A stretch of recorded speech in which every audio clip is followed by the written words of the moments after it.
So I want to spend a moment on India's relationship with the United States, which has been developing significantly over the last several years, and especially on your watch, but where apparently we've had some break bumps recently. One was this talk that President Biden didn't come to the Republic Day because they were upset with the way India was trying to bump off alleged Khalistani separatists in the United States, and that's something that America is upset about. Some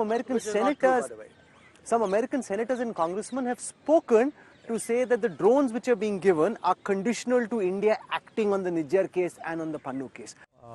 One of the reasons why the visits which were expected to happen in January didn't happen, we were trying to get a Quad meeting. Yes. And Quad meeting obviously needed 3 other parties to come together. The Americans essentially told us that, a lot of it is a scheduling issue. Look at the relationship. I think the relationship today is really solid. I mean, you see Prime Minister's June visit, and even now, I mean, we continue to consult regularly on a whole host of issues. The drone issue. Look, the Americans have a very unique process of decision making. They have separation of powers. I don't think any other country no major country has anything similar. So they have to do their own internal negotiations and approvals, etc. If I am not party to a discussion, and it's somebody else's internal discussion, I think it's more sensible of me to leave it to them to handle. But as far as I am concerned, what we are intending to procure from the United States is a defense decision. In the case of Canada, I think there is a recognition today that a lot of this has to do with Canadian politics, that that they have a long record of interfering in Indian politics. I think we've been fairly upfront about it, which is that we believe today that there are criminal organizations which are transnational, which are involved in a whole series of activities, and whatever allegedly happened in this case is, to our mind, something to do with all of that. And so, I mean, not only do they need to investigate it, which they are, but we also need to investigate it, which we are. Issue for us, I mean, there is a difference in that sense between what happened in the US and what happened in Canada. I think we didn't see the Americans trying to score political points or frankly play to a kind of a vote bank. On the contrary, we felt that they handled it very, very sensibly. So 2024 is the year of elections. Half the world's population goes to the polls, 60 countries plus.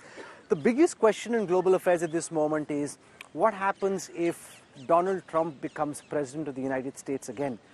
Does that impact your prism going past November? Or do you think India is one of those few countries where it doesn't really matter whether President Biden comes back or Donald Trump does? Where the world is concerned, obviously it matters who is the leader of the most powerful and important country in the world. The fact that there would be debates about it, to me, is very natural. But where India is concerned, there are, I think, 2 aspects to it.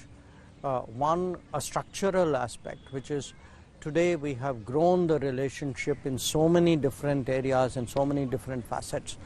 It's not just between between political leaders. There's a business angle, there's a service angle, there's a civil society angle, there's a tech angle. So if you put it all together, I think the relationship is very, very strong, and that allows us to approach it with a certain degree of confidence. If you look at the way we have, diplomatically, we've actually had very different presidents in the last 2.5 decades. Clinton, George W. Bush, Obama, Trump, Biden, and we've been able to actually each one has become in a sense a stronger contributor. I think you have to give credit also, in a sense, to Indian diplomacy and to Indian political leadership, and I make that as a non-partisan point. I mean, during this period, we've had multiple leaders as well. We have been quite adept at responding to changes in America, at forging new relationships, at building relationships. So I have a confidence that both the structural and the diplomatic is something which should leave us in a good position. So on Maldives, could we have handled this important country in our neighborhood differently?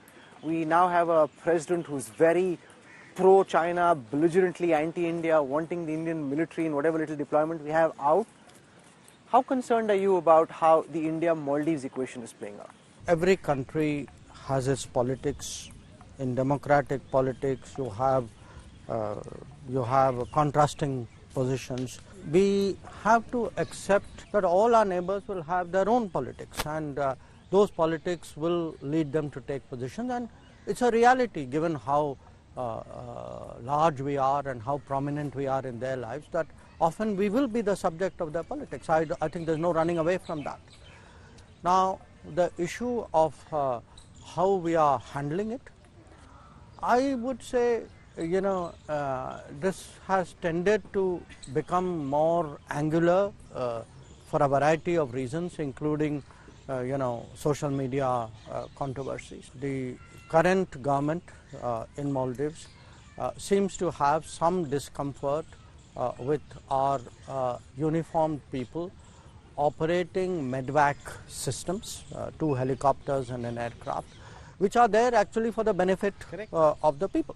Some aspect of it troubles you, please level with us, and we'd be happy to look at it, because at the end of the day, this is, you rightly said, it's a very important relationship. Neighborly relationships are. Neither of us want to blow this out of all proportion. If you look at these systems, these are obviously, you're talking to helicopters and aircraft here.